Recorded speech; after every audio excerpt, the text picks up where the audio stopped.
घर का गार्डन, बेटी और बहू को सीख देने वाली कहानी। आप नहीं जानती माँ, यहाँ उल्टी गंगा बहने लगी है। ससुर जी जब से रिटायर हुए हैं, मेरी सास और ससुर दोनों किसी फिल्म के लवर की तरह अपने आप को जवान समझने लगे हैं। दिन भर हमारे घर के पास के गार्डन में झूले पर बैठे बातें करते रहते हैं। उन्हें अपने पक चुके बालों का भी ख्याल नहीं रहता है। अब इस उम्र में उन्हें ऐसा व्यवहार क्या शोभा देता है। कविता अपने ससुराल के समाचार अपनी माँ को बताते हुए बोली। तभी सास अलका उदास मन से रसोई में जाती है, क्योंकि बहू की वो कड़वी बातें उन्होंने सुन ली थी।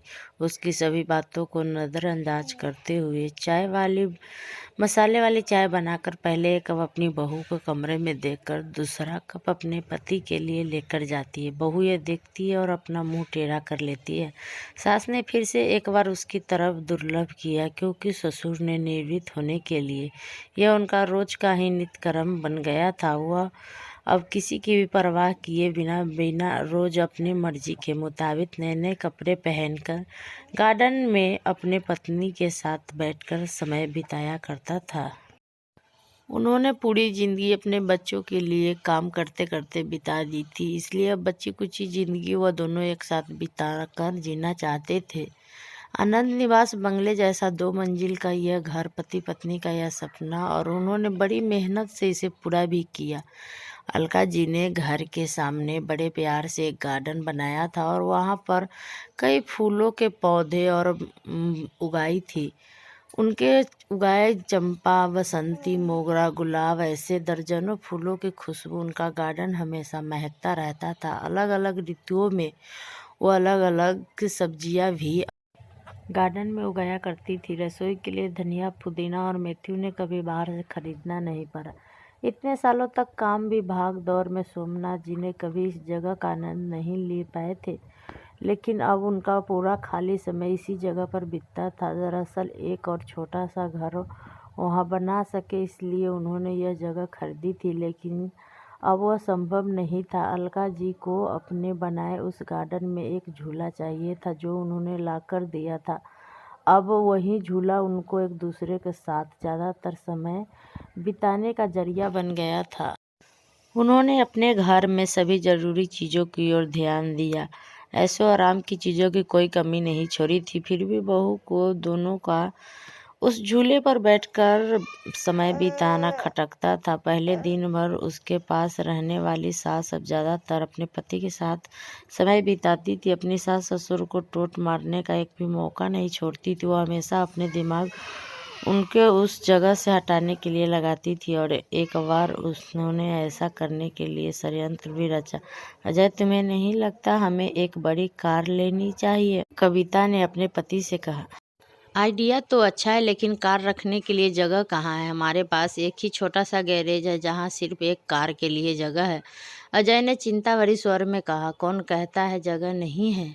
वह गार्डन है ना, जहाँ आजकल 2 लवर अपना डेरा जमाए बैठे हैं। कविता ने पति की तरफ तिरछी नज़र करते हुए कहा। आजकल तुम कुछ ज़्यादा नहीं बोलने लगी हो? अजय ने अपनी पत्नी को फटकार लगाते हुए कहा। लेकिन सच तो यह था कि उसने भी इस बारे में अपने पिता से बात करने का मन बना लिया था। अगले दिन अजय पिता के पास गया और उनसे बोला, पिताजी, मेरा और आपकी बहू का मन है कि एक बड़ी कार ली जाए। पर बेटा, हमारे पास पहले से एक गाड़ी है न, दूसरी गाड़ी लेने के बाद हम उसे रखेंगे कहाँ?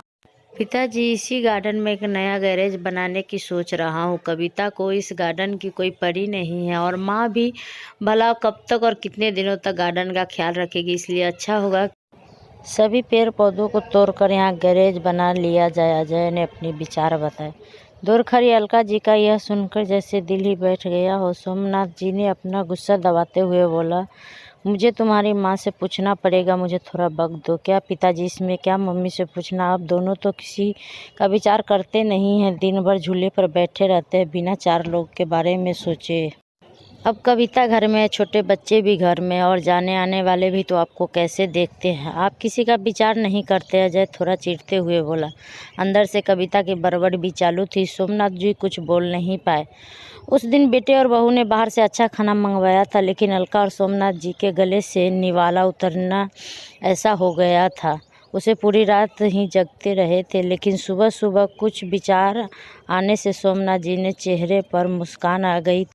सोमनाथ जी खुद रसोई घर में जाकर चाय बनाकर लाए थे, लेकिन अलका जी का इतनी निराश थी कि वो आज बगीचे में किसी पेड़ पौधे को पानी डालने तक नहीं गई थी। पूरे दिन तो बड़ा ही नॉर्मल तरीके से गुजरा था, लेकिन शाम को अजय की आंखें फटी की फटी रह गई जब उसने घर के आगे घर भाड़े देना है का बोर्ड पढ़ा था।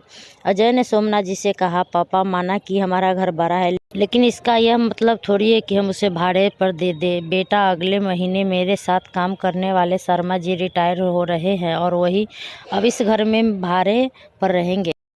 सोमनाथ जी ने कहा, लेकिन वह कहाँ रहेंगे? अजय ने अपनी शंका भरी सवाल पूछा। घर से उस हिस्से में जहाँ तुम रहते हो, सोमनाथ जी ने कड़क आवाज में कहा। और पापा हम कहाँ रहेंगे? नरम आवाज में पूछा।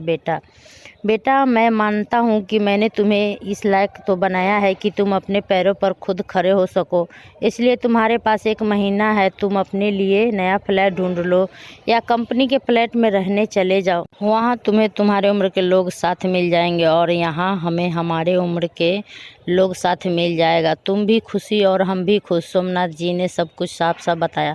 पापा लगता है आप तो नाराज हो गए हैं। कल मैंने जो भी कहा मेरा वह मतलब नहीं था।